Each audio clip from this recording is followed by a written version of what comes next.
کہ یہ کتاب اہل تشیع اور اہل سنت کے درمیان فیصلہ کرتی ہے اور امر خلافت میں حق کی طرف رہنمائی کرتی ہے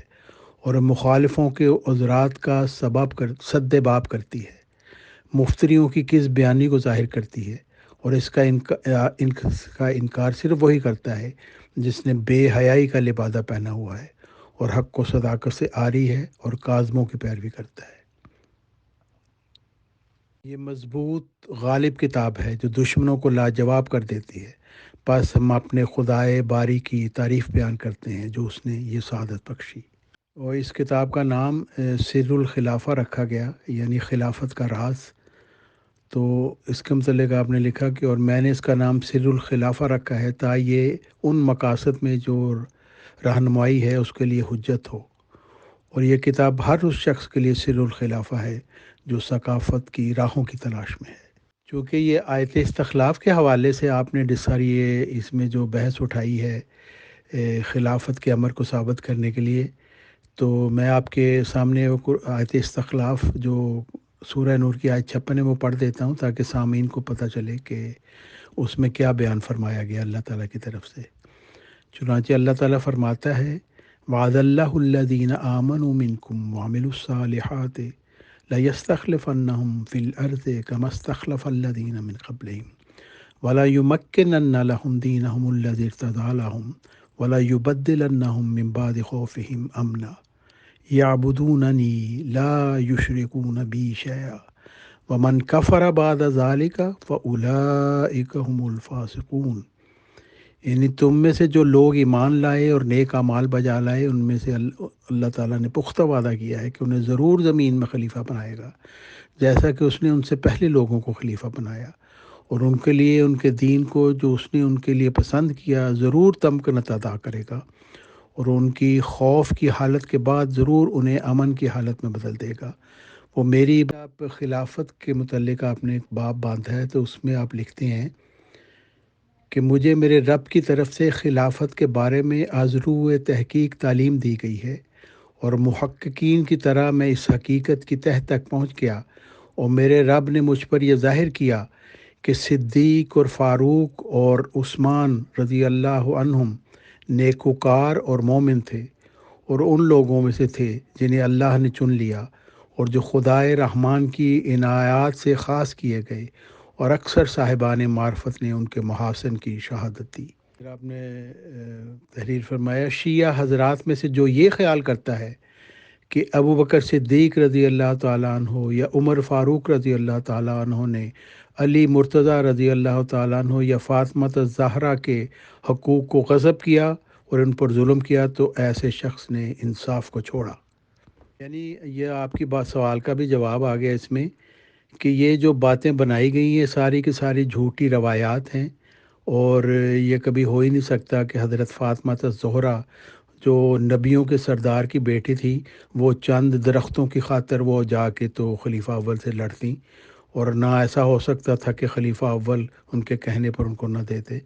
تو یہ ساری باتیں روایات جو ہیں مخالفین نے بنائی ہیں، وہی لوگ جو حضرت ابو بکر صدیق رضی اللہ تعالیٰ عنہ اور حضرت عمر فاروق رضی اللہ تعالیٰ عنہ کو بدنام کرنا چاہتے تھے اور مسلمانوں میں تفرقہ پیدا کرنا چاہتے تھے۔ عام طور پر یہ شیعہ حضرات، سارے شیعہ تو نہیں ایسے کہتے، چند ایسے گروہ ہیں شیعوں میں جو اس طرح کی باتیں کرتے ہیں، اور اس کے بدلے میں پھر بنو امیہ کے جو لوگ تھے وہ حضرت علی کو پر سب و شتم کرتے رہے، ان کو گالیاں نکالتے رہے،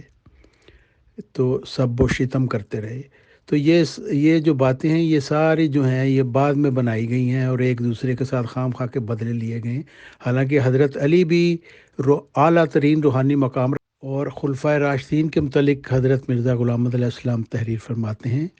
حقیقت یہ ہے کہ اللہ نے ان کے نفوس کا تزکیہ فرمایا اور ان کے دلوں کو پاکیزگی بخشی اور ان کے وجودوں کو منور کیا اور آئندہ آنے والے پاک بازوں کا پیش رو بنایا،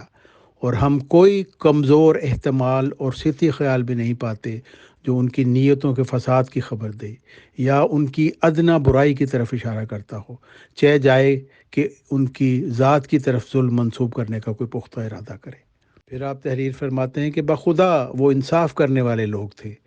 اگر انہیں مال حرام کی وادی بھی دی جاتی تو وہ اس پر تھوکتے بھی نہیں اور نہ ہی حریصوں کی طرح اس کی طرف مائل ہوتے، خاص سونا پہاڑوں جتنا یا 7 زمینوں جتنا ہوتا۔ اگر انہیں حلال مال ملتا تو وہ ضرور اسے صاحب جبروت خدا کی راہ میں اور دینی مہمات میں خرچ کرتے۔ بس ہم یہ کیسے خیال کر سکتے ہیں کہ انہوں نے چند درختوں کی خاطر حضرت فاطمہ الزہرا کو ناراض کر دیا اور جگر گوشہ نبی صلی اللہ علیہ وسلم کو شر پسندوں کی طرح اذیت دی، بلکہ شرفاء نیک نیت ہوتے اور حق پر ثابت قدم ہوتے ہیں اور اللہ تعالیٰ کی طرف سے ان پر رحمت نازل ہوتی ہیں، اور اللہ متقیوں کے باطن کو خوب جانتا ہے۔ اور پھر شیعہ حضرات جو کہتے ہیں کہ جی انہوں نے حضرت فاطمہ الزہرا کو نعوذ باللہ ان کو دکھ پہنچایا، تو حضرت مرزا غلام محمد علیہ السلام فرماتے ہیں کہ اس طرح تو پھر حضرت علی کے اوپر بھی الزام ہے کہ انہوں نے بھی حضرت فاطمہ الزہرا کو دکھ پہنچایا کہ جب انہوں نے ابو جہل کی بیٹی کو نکاح کا پیغام بھیجا تھا۔ تو اس لیے اس طرح کی باتیں کرنی نہیں چاہیے۔ آپ فرماتے ہیں کہ پس زیادتی سے بچو اور تقوی اختیار کرو اور حد سے تجاوز کرنا چھوڑ دو، اور ان لوگوں کا پس خوردہ تلاول نہ کرو جو سیدھے راستہ سے ہٹ گئے اور روشن دلائل دیکھنے کے باوجود انہوں نے حق سے منہ موڑ لیا۔ اور پھر آیت استخلاف کو بنیاد بنا کر حضرت مرزا غلام محمد علیہ السلام حضرت ابوبکر صدیق رضی اللہ تعالیٰ عنہ کا عظیم روحانی مقام اس کے متعلق بیان کرتے ہیں۔ آپ فرماتے ہیں، اور اللہ کی قسم میں نے بارہا قرآن پر غور کیا اور فرقان حمید کی آیات کو گہری نظر سے دیکھا اور امر خلافت سے متعلق تحقیق کے تمام ذرائع اختیار کیے، اور اس بارے میں تحقیق و تدقیق کے لیے ہر قسم کی تیاری کی اور ہر طرف اپنی نظر دوڑائی اور اپنی نگاہ تحقیق کے تیر ہر جانب چلائے، لیکن میں نے اس میدان میں آیت استخلاف سے بڑھ کر کوئی شمشیر برہ نہیں پائی، اور مجھ پر یہ حقیقت کھلی کہ یہ آیت خلافت کے ثبوت میں عظیم تر آیت اور دلیل ناطق ہے، اور ہر اس شخص کے لیے فرماتے ہیں، اور مجھے یقین ہے کہ ہر وہ شخص جو نیک تینت ہے اور غور و فکر کرنا اس کی گھٹی میں اور سرشت میں داخل ہے، وہ اسے شکر گزاری سے قبول کرے گا، یعنی آیت استخلاف کو، اور اس بات کو یاد رکھتے ہوئے اللہ کی تعریف کرے گا کہ اس نے اسے صحیح راہ دکھائی اور اسے گمراہوں سے نکالا۔ پھر آپ فرماتے ہیں، اے اہل دانش و فضیلت جان لو کہ اللہ نے تمام مسلمان مردوں اور عورتوں سے ان آیات میں یہ وعدہ فرمایا ہے کہ وہ اپنے فضل و رحم سے ان میں سے بعض مومنوں کو ضرور خلیفہ بنائے گا اور ان کے خوف کو ضرور امن کی حالت میں بدل دے گا۔ اور پھر آپ فرماتے ہیں، اس امر کا اتم اور اکمل طور پر مصداق ہم حضرت صدیق اکبر رضی اللہ تعالیٰ عنہ کی خلافت کو ہی پاتے ہیں، کیونکہ جیسا کہ اہل تحقیق سے یہ امر مخفی نہیں کہ آپ کی خلافت کا وقت خوف اور مصائب کا وقت تھا۔ یعنی حضرت مرزا غلام محمد علیہ السلام فرماتے ہیں کہ جیسے آیت استخلاف میں اللہ تعالیٰ نے وعدہ فرمایا ہے کہ جب خلیفہ ہم مقرر کریں گے، اللہ تعالیٰ مقرر کرے گا، تو وہ پھر ایک خوف کی حالت کو امن میں بدل دے گا، اور یہ اس چیز کی نشانی ہے۔ جب ایسا ہو تو سمجھ لو کہ اللہ تعالیٰ کی طرف سے یہ خلیفہ ہے، اور وہ خلیفہ حضرت محمد صلی اللہ علیہ وسلم کا ہوگا، کیونکہ اس میں اللہ تعالیٰ نے حضرت محمد صلی اللہ علیہ وسلم کے خلیفوں کا وعدہ فرمایا ہے۔ اور جب ہم ان شرائط کو دیکھتے ہیں اور حضرت صدیق اکبر رضی اللہ تعالیٰ عنہ کی جو زمانہ خلافت ہے اس کو دیکھتے ہیں، تو حضرت مرزا غلام محمد علیہ السلام فرماتے ہیں، تو آیت استخلاف کے مصداق صرف اور صرف حضرت صدیق اکبر رضی اللہ تعالیٰ عنہ کو ہم پاتے ہیں، اور اس کے علاوہ جو خلفائے راشدین تھے وہ آیت استخلاف کے اس طرح مصداق نہیں تھے، کیونکہ ان کا جو زمانہ تھا وہ آیت استخلاف کے مطابق بیان کردہ جو حالات ہیں ان کے مطابق پورا نہیں تھا اترتا۔ اور سب سے زیادہ بھیانک خوفناک خوف کی حالت جو ہوئی تھی وہ اس وقت ہوئی تھی جب خاتم النبیین حضرت محمد مصطفیٰ صلی اللہ علیہ وسلم کی وفات ہو گئی، اور مسلمان جو تھے وہ جو ان سے محبت کرتے تھے وہ مطلب ان کے دماغ جیسے وہ معاف ہو گئے، اور بہت سے منافق مرتد ہو گئے اور مرتدوں کی زبانیں دراز ہو گئیں، اور افطرا پر دادوں کے گروہ نے دعوی نبوت کر دیا اور اکثر بادیہ نشین ان کے گرد جمع ہو گئے، یہاں تک کہ مسیلمہ کذاب کے ساتھ 1 لاکھ کے قریب جاہل اور بدکار آدمی مل گئے، اور فتنے بھڑک اٹھے اور مصائب بڑھ گئے، اور آفات نے دور و نزدیک کا احاطہ کر لیا۔ یعنی ایسی خوفناک حالت تھی اس وقت جو حضرت مرزا غلام احمد علیہ السلام نے لکھی ہے جب حضرت محمد مصطفیٰ صلی اللہ علیہ وسلم کی وفات ہو گئی۔ ایسی حالت میں جب مسلمانوں کے دل دہشت اور غم سے لبریز تھے، ایسے نازک وقت میں حضرت ابو بکر رضی اللہ عنہ حاکم وقت اور حضرت خاتم النبیین صلی اللہ علیہ وسلم کے خلیفہ بنائے گئے۔ منافقوں، کافروں اور مرتدوں کے جن رویوں اور طور طریقوں کا آپ نے مشاہدہ کیا، ان سے آپ ہم و غم میں ڈوب گئے۔ آپ اس طرح روتے جیسے ساون کی جھڑی لگی ہو، اور آپ کے آنسو چشمہ رواں کی طرح بہنے لگتے، اور آپ رضی اللہ عنہ اپنے اللہ سے اور اسلام اور مسلمانوں کی خیر کی دعا مانگتے تھے۔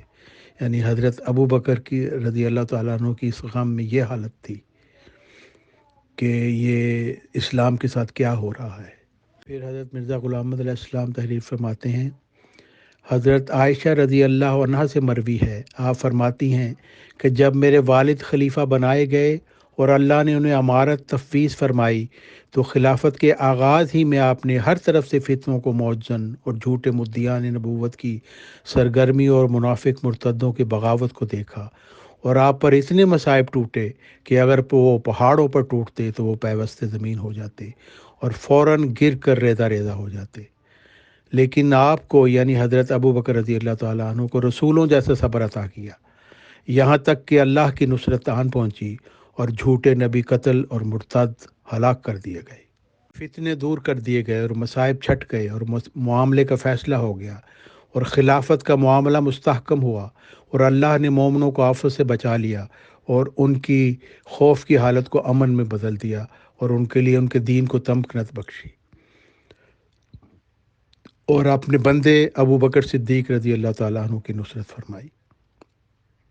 محترم طارق چوہان صاحب and all dear group members of پلو ڈسکشن گروپ، السلام علیکم۔ میں نے یہ بات سنی بھی ہے اور آپ نے خود اقرار کیا کہ حضور محمد صلی اللہ علیہ وسلم کی وفات کے فوراً بعد انتشار کی حالت ہو گئی، لوگ مرتد ہونے شروع ہو گئے۔ اٹ مینس کہ انہوں نے مذہب بدلنا شروع کر دیا۔ تو کیا انہوں نے مذہب اپنے مرضی سے نہیں بدلا تھا؟ کیا وہ دل و دماغ سے تیار ہو کے مذہب اسلام میں نہیں آئے تھے جو موقع دیکھتے ہی نکلنے کی کوشش کی؟ کیا ان کو زبردستی اسلام میں لایا گیا تھا؟ اور اگر وہ پیار محبت سے اپنی مرضی سے اسلام میں آئے تھے تو جانے کی کیا ضرورت تھی؟ اور ایک سیکنڈ سوال یہ بھی ہے کہ کیا حضرت ابو بکر یہ اچھا کیا آپ نے یہ والا سوال کر دیا۔ اصل بات یہ ہے کہ مرتد ہونا کوئی قابل سزا بات نہیں ہے، کیونکہ قرآن مجید میں تو لکھا گیا ہے کہ لا اکراہ فی الدین۔ مرتد یہاں جو مراد ہے وہ فساد کرنے والے وہ لوگ تھے، انہوں نے مسلمانوں کو تکلیفیں پہنچائیں۔ اب جیسے مسیلمہ کذاب تھا، اس نے تو حضرت محمد صلی اللہ علیہ وسلم کے زمانے میں ہی نبوت کا دعویٰ کیا تھا، جو جھوٹا دعویٰ تھا، اور حضرت محمد صلی اللہ علیہ وسلم سے ملنے بھی آیا اور ان سے خط و کتابت بھی کی، لیکن حضرت محمد صلی اللہ علیہ وسلم نے اس کے متعلق اس کے خلاف کوئی کارروائی نہیں کی۔ لیکن حضرت ابو بکر کے زمانے میں جب حضرت محمد صلی اللہ علیہ وسلم کی وفات ہو گئی، اس وقت مسیلمہ کذاب نے باقاعدہ مسلمانوں کے اوپر چڑھائی کر دی، ان کو زبردستی ان کے ساتھ ظلم کر کے ان کو اس پر آمادہ کرنے کی کوشش کی کہ اس کی نبوت کو مان لے۔ تو وہ اس وقت اس کی سزا باغی کی سزا تھی، کوئی اس وجہ سے نہیں تھی کہ اس نے کوئی جھوٹا دعویٰ کر دیا تھا۔ جھوٹے دعویٰ کرنے والے کی کوئی سزا نہیں ہوتی، وہ اللہ تعالیٰ کی طرف سے ہوتی ہے، انسانوں کی طرف سے نہیں کوئی سزا ہوتی،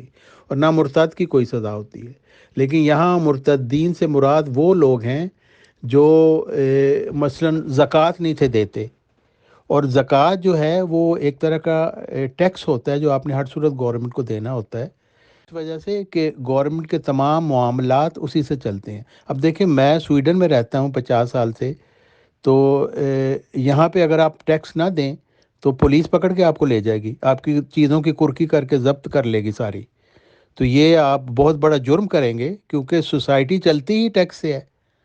اگر ٹیکس نہیں ہوگا تو غریبوں کی مدد کیسے کی جائے گی؟ اسکول یہاں پہ فری ہیں، آپ میڈیکل یہاں پہ فری ہے، تو سارے خرچے جو ہیں اسی سے ہوتے، ٹیکس سے چلتے ہیں۔ مثلاً ان امپلائمنٹ ملتی ہے، اگر کسی کے پاس کام نہیں، گورنمنٹ اس کو پیسے دیتی ہے۔ اگر کوئی کام کر نہیں سکتا، بیمار ہے، اس کو گھر بیٹھے تنخواہ ملتی ہے۔ تو یہ ساری چیزیں گورنمنٹ کرتی ہے، ٹیکس سے کرتی ہے، اور جو شخص ٹیکس نہیں دیتا وہ سوسائٹی کا باغی ہے، اور اس کے خلاف پھر کارروائی کی جاتی ہے، اس کو سزا دی جاتی ہے، جرمانہ بھی ہوتا ہے۔ تو حضرت ابوبکر رضی اللہ تعالیٰ عنہ نے بالکل صحیح کیا۔ وہ مرتدین سے مراد یہاں وہ ہے جنہوں نے زکوٰۃ دینے سے انکار کر دیا۔ تو انہوں نے کہا تھا کہ اگر کوئی بکری کا بچہ بھی پہلے زکوٰۃ میں دیتا ہے اور اب نہیں دے گا تو میں اس سے بھی لڑوں گا جا کے، کیونکہ یہ ریاست کے خلاف بغاوت ہوتی ہے۔ اور مسیلمہ کذاب کا میں نے آپ کو بتا دیا کہ وہ ایک فسادی تھا، اس کا جرم یہ نہیں تھا کہ اس نے جھوٹا دعویٰ کیا تھا، کیونکہ جھوٹا دعویٰ تو اس نے حضرت محمد صلی اللہ علیہ وسلم کے زمانے میں کیا تھا۔ جی میرا خیال ہے میں نے آپ کے سوالوں کا جواب دے دیا، وہ میری آڈیو سن لیں تو آپ کو پتہ چل جائے گا کہ وہ زکوٰۃ نہیں تھے دینا چاہتے، وہ لوگ جو تھے، تو وہ مطلب ٹیکس نہیں تھے دینا چاہتے، تو اس وجہ سے ان کے خلاف پھر شورش کی گئی۔ جی یہ آپ کی جو فیملی ہے، رائل فیملی، وہاں پہ ہمیں یہ اعتراض نہیں کہ وہ چندہ کو لیتے ہیں، ہمیں یہ اعتراض ہے کہ وہ ایسے چندے لیتے ہیں جن کو ان کو حق نہیں۔ 50 چندے انہوں نے زبردستی مسلط کر دیے ہیں، اور غلط طریقے سے ان کو کلیکٹ کرتے ہیں۔ حضرت محمد صلی اللہ علیہ وسلم کے زمانے میں تو ایسے نہیں تھے، حضرت مرزا غلام محمد علیہ السلام نے بھی اس طرح کے چندے مقرر نہیں کیے، انہیں تو ایک ہی چندہ مقرر کیا تھا کہ ہر شخص اپنی مرضی سے ایک مقرر کر لے جو اس کے حساب سے ہے، چاہے وہ ایک آنا ہی ہو۔ لیکن یہاں تو یہ حالت ہے کہ انہوں نے خلیفوں کے گھر بنانے ہوتے ہیں، اور خلیفوں نے چارٹرڈ فلائٹوں پہ جانا ہوتا ہے، اور عملے نے عیاشیاں کرنی ہوتی ہیں۔ تو یہ کوئی خدائی لوگ تو نہیں ہے نا، یہ تو عیاش لوگ ہیں۔ تو حضرت جو خلفائے راشدین تھے ان کا آپ مطالعہ کریں تو آپ کو پتہ چلے کہ وہ تو سادہ زندگی ان کی تھی سب کی۔ بہرحال یہ ایک اور بحث ہے، یہ ہم بڑی دفعہ کر چکے ہیں، تو میں اپنے جو موضوع ہے میں اس کی طرف آنا چاہتا ہوں۔ شکریہ جی۔ تو حضرت ابو بکر رضی اللہ تعالیٰ عنہ کی وجہ سے یہ جو خوف کی حالت تھی وہ امن میں تبدیل ہوئی، اور حضرت مرزا غلام محمد علیہ السلام فرماتے ہیں کہ جو مسلمان تھے، جو سچے مسلمان تھے، وہ آپ کے شکر گزار تھے، انہوں نے اپنے دلوں کو روشن اور چہروں کو شاداب کیا، اور محبت و الفت میں بڑھ گئے، اور پوری جد و جہد سے آپ کی یعنی حضرت ابو بکر رضی اللہ تعالیٰ عنہ کی اطاعت کی۔ وہ آپ کو ایک مبارک وجود اور نبیوں کی طرح تائید یافتہ سمجھتے تھے، اور یہ سب کچھ حضرت ابو بکر صدیق رضی اللہ تعالیٰ عنہ کے صدق اور گہرے یقین کی وجہ سے تھا، اور بخدا آپ اسلام کے لیے آدم ثانی اور خیر الانام محمد مصطفیٰ صلی اللہ علیہ وسلم کے انوار کے مظہر اول تھے۔ پھر حضرت مرزا غلام محمد علیہ السلام فرماتے ہیں کہ حضرت ابو بکر رضی اللہ تعالیٰ عنہ کے متعلق کہ آپ نبی تو نہ تھے، مگر آپ میں رسولوں کے قوا موجود تھے۔ آپ رضی اللہ تعالیٰ عنہ کی صدق کی وجہ سے ہی چمن اسلام اپنی پوری رعنائیوں کی طرف لوٹ آیا، اور تیروں کے صدمات کے بعد بارونق اور شاداب ہو گیا، اور اس کے قسمہ قسم کے خوشنما پھول کھلے، اور اس کی شاخیں گرد و غبار سے صاف ہو گئیں، جبکہ اس سے پہلے اس کی حالت ایسے مردے کی سی ہو گئی تھی جس پر رویا جا چکا ہو۔ پھر آپ لکھتے ہیں اور مجھے علم دیا گیا ہے، یعنی اللہ تعالیٰ کی طرف سے مجھے علم دیا گیا ہے کہ حضرت ابو بکر صدیق رضی اللہ تعالیٰ عنہ تمام صحابہ رضوان اللہ علیہم اجمعین میں شان میں عظیم تر اور مرتبہ پہ بالا تر تھے، اور بلا شبہ آپ خلیفہ اول تھے، اور آپ کے بارے میں ہی آیات خلافت نازل ہوئی۔ یعنی جو وہ لوگ جو شیعہ حضرات ان میں سے کچھ گروہ ایسے کہتے ہیں کہ حضرت ابو بکر صدیق رضی اللہ تعالیٰ عنہ نے ناجائز قبضہ کر لیا، وہ جھوٹ بولتے ہیں۔ حضرت ابو بکر صدیق رضی اللہ تعالیٰ عنہ کو اللہ تعالیٰ نے مقرر کیا تھا، اور اللہ تعالیٰ کے مشیر حضرت مرزا غلام علیہ السلام فرماتے ہیں اسی طرح اس نے آپ کو اول درجہ کا حامی فرقان اور خادم قرآن اور اللہ کی کتاب مبین کی اشاعت کرنے والا بنایا، یعنی اللہ تعالیٰ نے پس آپ نے قرآن جمع کرنے اور رحمان خدا کے محبوب صلی اللہ علیہ وسلم کی طرف سے اس کی بیان کردہ ترتیب دریافت کرنے میں پوری کوشش سر فرما دی، اور دین کی غمخواری میں آپ رضی اللہ تعالیٰ عنہ کی آنکھیں ایک چشمہ جاری کے بہنے سے بھی بڑھ کر اشکبار ہوئیں۔ پھر آپ فرماتے ہیں، اور حضرت ابو بکر صدیق رضی اللہ تعالیٰ عنہ کے محاسن اور خصوصی فضائل میں سے ایک خاص بات یہ بھی ہے کہ سفر ہجرت میں آپ کو رفاقت کے لیے خاص کیا گیا،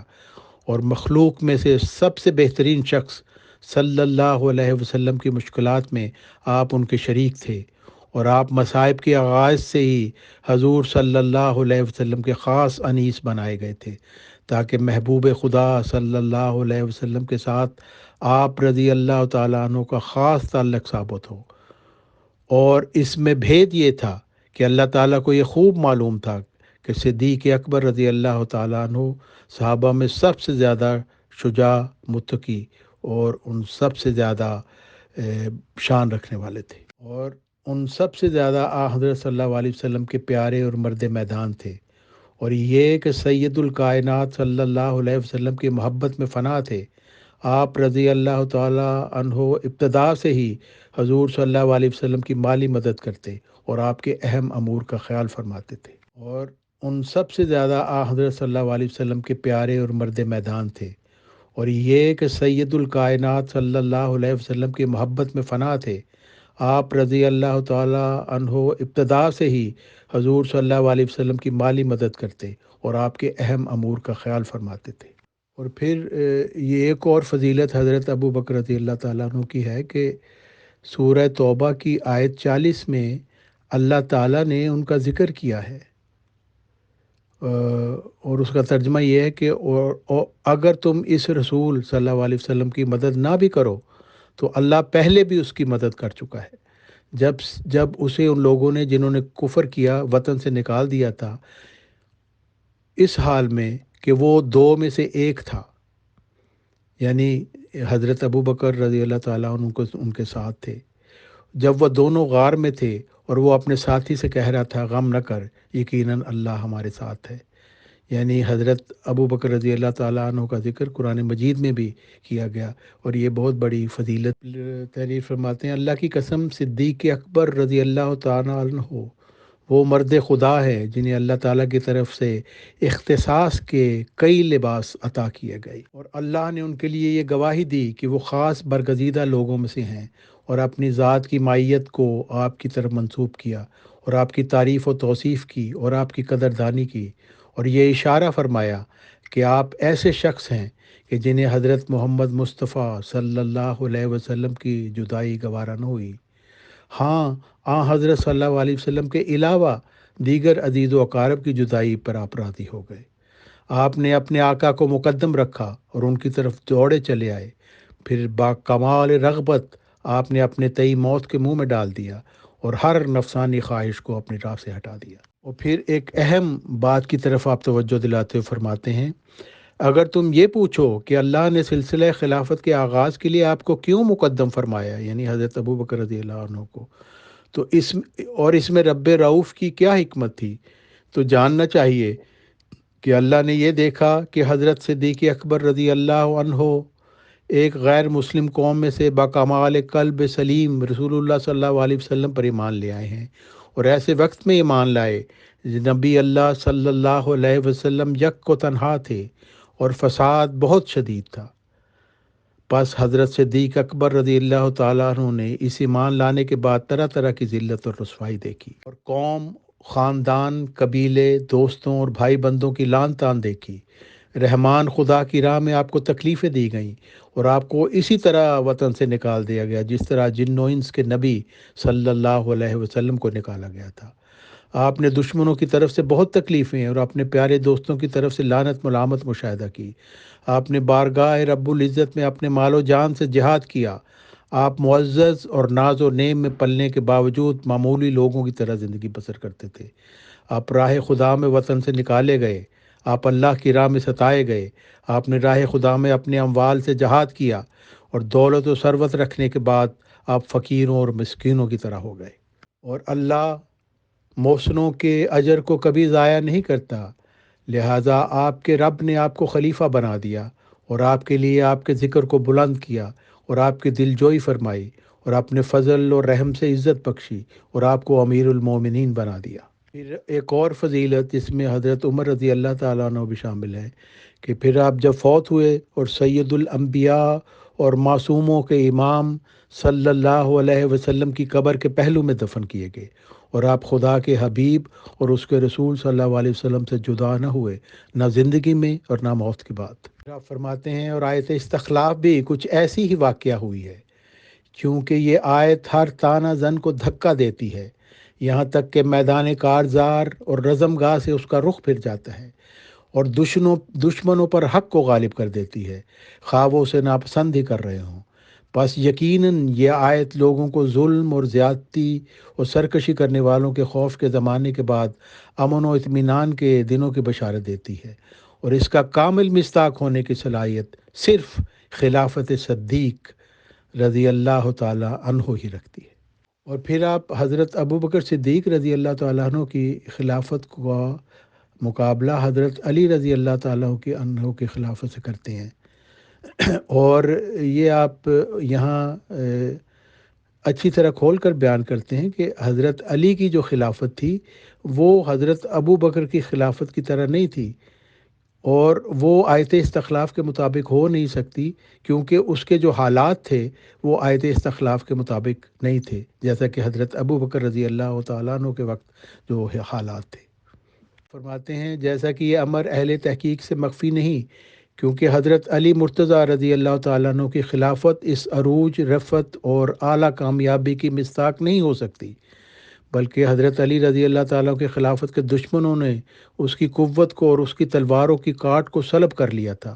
اور اسے گہرے گڑھے میں دے پھینکا اور اخوت کے حق کو چھوڑ دیا، یہاں تک کہ اس کی حالت ایسے گھر کی طرح بنا دی گئی جو مکڑی کے جالے سے بھی زیادہ کمزور ہو، اور انہوں نے اہل خلافت کو حیران و پریشان کر دیا۔ میرا فرماتے ہیں اور اس میں ذرہ بھر شک نہیں کہ حضرت علی رضی اللہ تعالی عنہ متلاشیان حق کی امید کا اور سخیوں کا بے مثال نمونہ اور بندگان خدا کے لیے حجت اللہ تھے، نیز اپنے زمانے کے لوگوں میں بہترین انسان اور ملکوں کو روشن کرنے کے لیے اللہ کا نور تھے، لیکن آپ کی خلافت کا دور امن و امان کا زمانہ نہ تھا، بلکہ فتنوں اور ظلم و تعدی کی تند ہواؤں کا زمانہ تھا۔ عوام الناس آپ کی اور ابن ابی سفیان کی خلافت کے بارے میں اختلاف کرتے تھے، یعنی ابن ابی سفیان سے مراد امیر معاویہ ہیں، اور آپ لکھتے ہیں اور دونوں کو درجہ میں ہم پلہ سمجھتے تھے یعنی لوگ، لیکن سچ یہ ہے کہ حق علی مرتضیٰ رضی اللہ تعالیٰ عنہ کے ساتھ تھا۔ یعنی امیر معاویہ نے جو کی تھی جنگ صفین، جس میں 70,000 مسلمان شہید ہوئے تھے، تو وہ اس میں وہ حق پر نہیں تھے، بلکہ حق حضرت علی مرتضیٰ کے ساتھ تھا، کیونکہ وہ خلیفہ راشد تھے اور امیر معاویہ اس وقت ایک باغی تھا۔ مرزا غلام علیہ السلام لکھتے ہیں حضرت علی پر یعنی آپ پر اللہ کا بڑا فضل تھا، لیکن زندگی بھر آپ غم زدہ اور دل فگار رہے اور پہلے خلفاء کی طرح دین کی اشاعت اور شیطانوں کو رجم کرنے پر قادر نہ ہو سکے، بلکہ آپ کو قوم کی تان زنی سے ہی فرصت نہ ملی اور آپ کو ہر ارادے اور ہر خواہش سے محروم کیا گیا۔ وہ آپ کی مدد کے لیے جمع نہ ہوئے، بلکہ آپ پر پہم ظلم ڈھانے پر یکجا ہو گئے، اور اذیت دینے سے باز نہ آئے بلکہ آپ کی مزاحمت کی اور ہر راستے میں بیٹھے، اور آپ بہت صابر اور صالحین میں سے تھے، یعنی حضرت علی رضی اللہ عنہ، مگر یہ ممکن نہیں کہ ہم ان کی خلافت کو اس آیت استخلاف والی خلافت کا مصداق قرار دیں، کیونکہ آپ کی خلافت فساد، بغاوت اور خسارے کے زمانے میں تھی۔ اس دور میں امن ظاہر نہ ہوا، بلکہ عمل کے بعد خوف ظاہر ہوا، جو کہ الٹ ہے جیسا کہ آیت استخلاف میں بتایا گیا ہے کہ خوف کے بعد امن ہوگا، لیکن حضرت علی کے زمانے میں امن کے بعد خوف ظاہر ہوا اور فتنے شروع ہوئے اور لگاتار مصائب آئے اور اسلام کے نظم و نسق میں اختلال ظاہر ہوا اور خیر الانام صلی اللہ علیہ وسلم کی امت میں اختلافات نمودار ہوئے اور فتنوں کے دروازے اور حسد اور کینے کی راہیں کھل گئیں، اور ہر نئے روز قوم کا نیا جھگڑا اٹھ کھڑا ہوا، زمانے کے فتنوں کی بہتات ہو گئی اور امن کے پرندے اڑ گئے اور مفاسد میں جوش پیدا ہوا اور فتنے موجزن ہو گئے، یہاں تک کہ سید المظلومین امام حسین رضی اللہ تعالیٰ عنہ قتل کر دیے گئے۔ اور پھر آپ فرماتے ہیں شیعوں کو مخاطب کرتے ہوئے، اور جو شخص یہ خیال کرتا ہے کہ خلافت اللہ پروردگار عالم کی جانب سے ایک روحانی معاملہ تھا اور پہلی گھڑی سے ہی حضرت علی مرتضیٰ رضی اللہ تعالیٰ عنہ اس کے مصداق تھے، لیکن انہوں نے شرم و حیا کی وجہ سے یہ پسند نہ کیا کہ وہ ظالم قوم سے جھگڑا مول لیں، تو ایسا خیال ایک عذر کبھی ہے، اور ایک بے حیا شخص ہی ایسی بات منہ پر لا سکتا ہے۔ ہاں وہ حق جس کا قبول کرنا واجب ہے، اور وہ سچائی جسے تسلیم کرنا لازم ہے۔ حضرت مرزا غلام محمد علیہ السلام یہ فرما رہے ہیں کہ میں نے اللہ تعالیٰ کے علم سے پا کر، اللہ تعالیٰ سے علم پا کر اس بات کو میں نے دیکھا ہے کہ حضرت ابو بکر رضی اللہ تعالیٰ عنہ کی خلافت تو آیت استخلاف کے مطابق تھی جو اس میں حالات بیان کیے گئے ہیں، لیکن دوسرے خلفاء حضرت عمر، حضرت عثمان اور حضرت علی کی جو خلافت تھی وہ آیت استخلاف کے مطابق جو حالات بیان کیے ان کے مطابق نہیں تھی، کیونکہ اس میں امن کے بعد خوف کی حالت شروع ہو گئی تھی، لیکن حضرت ابو بکر رضی اللہ تعالیٰ عنہ کے زمانے میں خوف کی حالت کو امن میں بدل دیا گیا تھا، اور یہی آیت استخلاف میں اللہ تعالیٰ کے خلیفہ کی نشانی بتائی گئی ہے۔ ایک اور بڑی خوبصورت بات حضرت مرزا غلام محمد علیہ السلام نے لکھی ہے کہ حضرت ابو بکر رضی اللہ تعالیٰ عنہ کی مناسبت حضرت یشوع بن نون کے ساتھ ہے، یعنی حضرت موسیٰ علیہ السلام کی جب وفات ہو گئی تو اس وقت اللہ تعالیٰ نے الہام سے حضرت یشوع بن نون کو کھڑا کیا کہ تو کھڑا ہو جا اور دلاور ہو جا اور لوگوں کو اکٹھا کر، اور حضرت یشوع بن نون حضرت موسیٰ علیہ السلام کے پہلے خلیفہ تھے۔ اسی طرح آپ فرماتے ہیں حضرت ابو بکر کی حضرت یشوع بن نون کے ساتھ ایک اور عجیب مناسبت یہ ہے کہ حضرت موسیٰ کی اطلاع سب سے پہلے حضرت یوشع کو ہوئی، اور خدا نے بلا توقف ان کے دل میں وحی نازل کی کہ جو موسیٰ مر گیا تا یہود حضرت موسیٰ علیہ السلام کی موت کے بارے میں کسی غلطی یا اختلاف میں نہ پڑیں۔ آپ لکھتے ہیں مگر چونکہ خدا کا یہ قانون قدرت ہے کہ جب خدا کے رسول کا کوئی خلیفہ اس کی موت کے بعد مقرر ہوتا ہے تو شجاعت اور ہمت اور استقلال اور فراست اور دل قوی ہونے کی روح اس میں پھونکی جاتی ہے، جیسا کہ یشوع کی کتاب باب اول آیت 6 میں یعنی بائبل میں حضرت یشوع کو اللہ تعالیٰ فرماتا ہے مضبوط ہو اور دلاوری کر، یعنی موسیٰ تو مر گیا اب تو مضبوط ہو جا۔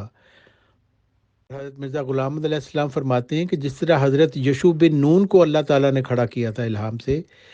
اسی طرح الہام سے تو نہیں لیکن قضاء و قدر کے رنگ میں، یعنی اللہ تعالیٰ نے ایسے حالات پیدا کیا کہ حضرت ابو بکر جو ہیں وہ پہلے خلیفہ بنے، جیسا کہ آپ جانتے ہیں کہ حضرت محمد صلی اللہ علیہ وسلم نے ان کو امام بنا دیا اپنی زندگی میں ہی، اور اس کے بعد پھر جو دوسرے صحابہ تھے ان کے دل میں بھی ان کے لیے ایک شرح صدر پیدا کر دی تاکہ وہ امیر المومنین بنے۔ تو حضرت مرزا غلام محمد علیہ السلام فرماتے ہیں یہی قضاء و قدر کے رنگ میں نہ شرعی رنگ میں حضرت ابو بکر رضی اللہ تعالیٰ عنہ کے دل پر نازل ہوا تھا۔ تناسب اور تشابہ واقعات سے معلوم ہوتا ہے کہ گویا ابو بکر بن قحافہ اور یشوع بن نون ایک ہی شخص ہے۔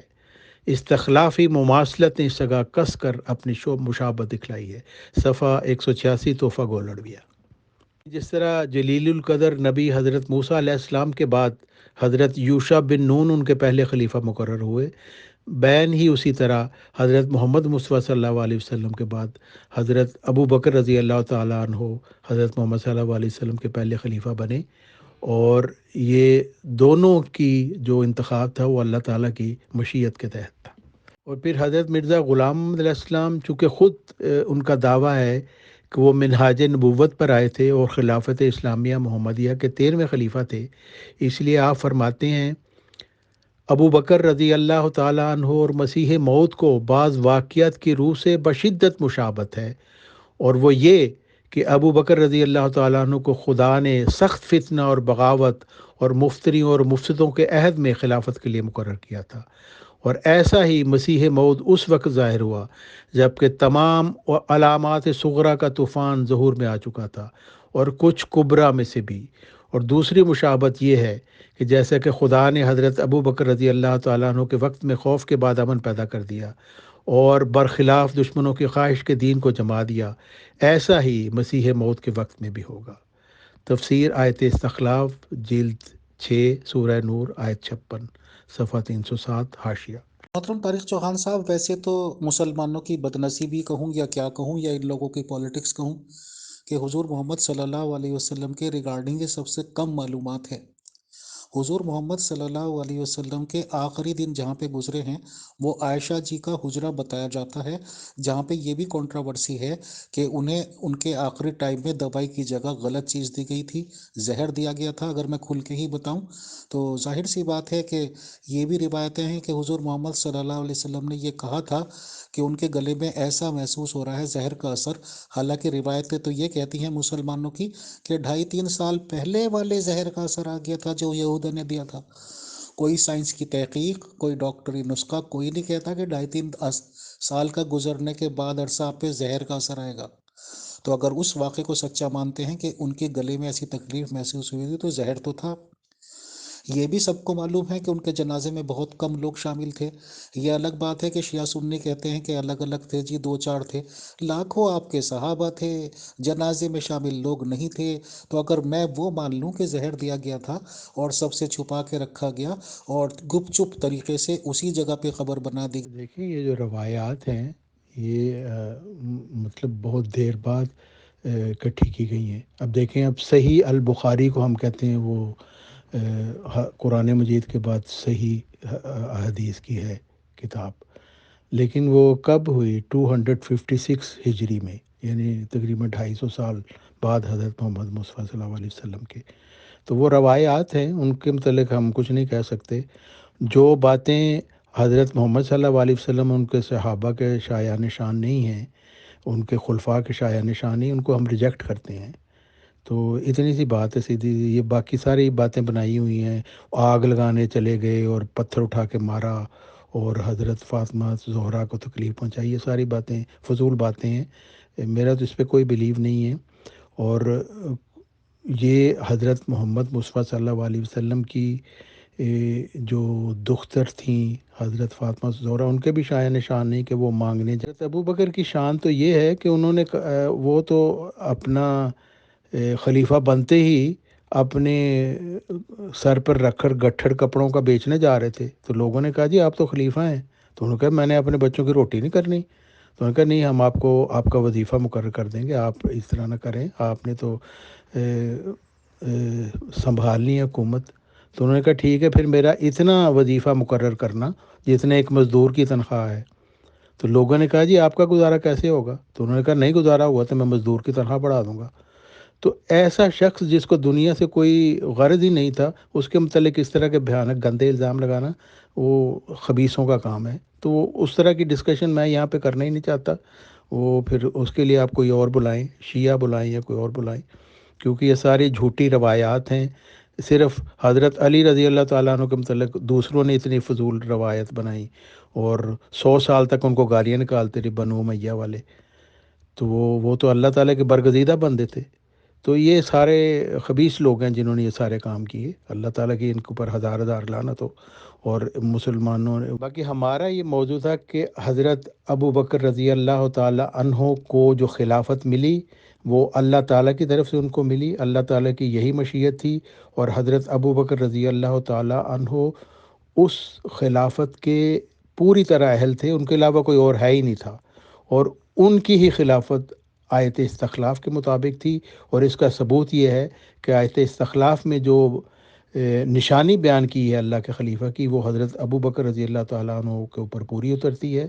اور باقی 3 جو خلفائے راشدین ہیں ان کے اوپر پوری نہیں اترتی۔ یہ میرا آج کا موضوع تھا جو میں نے یہاں پہ ثابت کیا ہے۔ جزاکم اللہ تعالیٰ۔ طارق چوہان صاحب، میں نے بات تو ترکے کی تھی، آپ نے دوسری بار درختوں کا لفظ استعمال کیا، یعنی کہ آپ جاگیر فتق پر جانا چاہ رہے ہیں۔ تو اگر میں یہ سوال کروں کہ حضور محمد صلی اللہ علیہ وسلم بھی اپنے گھر میں ہی پیدا ہوئے تھے، اور یہ بھی کم سے کم سب متفق ہیں کہ وہ اکیلی اولاد تھے اپنے ماں باپ کے، نہ کوئی بہن تھا نہ کوئی بھائی تھا، اس گھر کا کیا ہوا؟